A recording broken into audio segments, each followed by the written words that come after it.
We stand with immigrants. You belong here. Somos una ciudad de inmigrantes. Boston doesn't back down. That's Boston Mayor Michelle Wu has doubled down on her commitment to sanctuary city policies, criticizing federal immigration enforcement and calling out bullies and presidents who think they are kings. Her fiery remarks against the Trump administration come as Mayor Wu was one of the 4 mayors who faced Republican leaders in the House Oversight Committee this month, testifying on behalf of Boston's sanctuary city policies.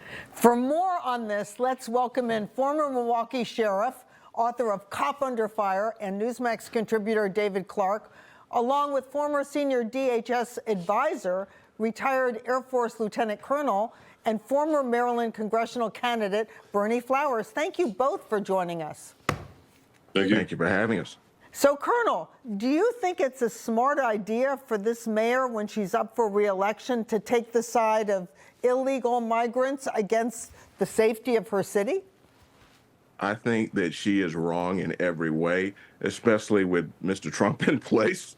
I mean, she had her day. And the American people deserve to be protected. That's why she was elected mayor. And from what I understand from the polling, 83% of Americans want illegal, dangerous criminals out of the country. So the immigrants, that is. And so they've got to go. And she is out of step with the American people. And she's out of step with the Trump administration. And I think that pretty soon she'll be having some sanctions against her and she'll learn her way. But right now, I really believe she is wrong.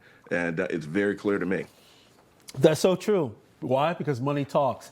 So Sheriff Clark, meanwhile, border czar Tom Homan is hard at work keeping our streets and apartment complexes safe. Homan stating ICE and other agencies have made roughly 40,000 immigration-related arrests since Trump took office, the vast majority being public safety or national security threats. What's your reaction? Well, first of all, that's disgusting behavior by the mayor, an elected official who takes an oath. And one of her most important responsibilities is to safeguard her community. And she is turning her face on that. Look, I've been to the border 5 times, 3 different sectors: El Paso sector, Rio Grande Valley, and the Big Bend sector. They made quick work. Tom Homan and the administration made quick work of sealing the border. But now the heavy lifting begins, trying to find people who don't want to be found. And they're going to need the support and the help of local law enforcement, because the local law enforcement know their communities and they know where the hot spots are and where these people can be found.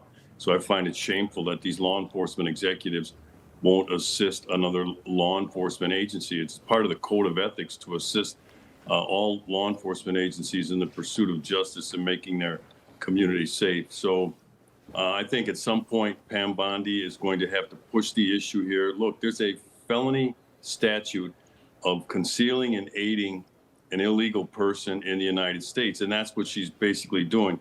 The locals don't have to support and assist ICE, but they can't impede it either. Mm-hmm. And I think Pam Bondi ought to convene a grand jury, try to get an indictment under that statute I just mentioned, and there are some others, try to get an indictment against this mayor and lock her up. Look, that would send a strong signal about how serious this administration is with people who are going to get in the way.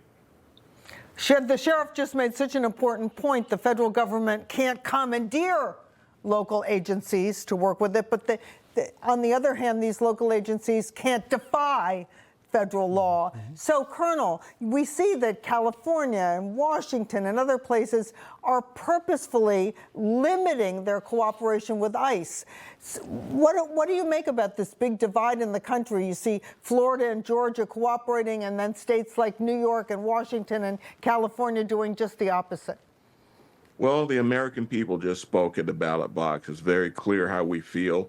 And these big city mayors are on the outside of the agenda, you might say. The American people want to be protected. They're spending money. They're giving money. They made their decision. And so now these big city mayors are going against the people. And I think that the president and Attorney General Bondi and the senior leadership have the ability to take away funds. That's the way to do it, the way I see it. A lot of the funding of these police departments and municipalities comes from the federal government. Take their money away, and their yaps will stop.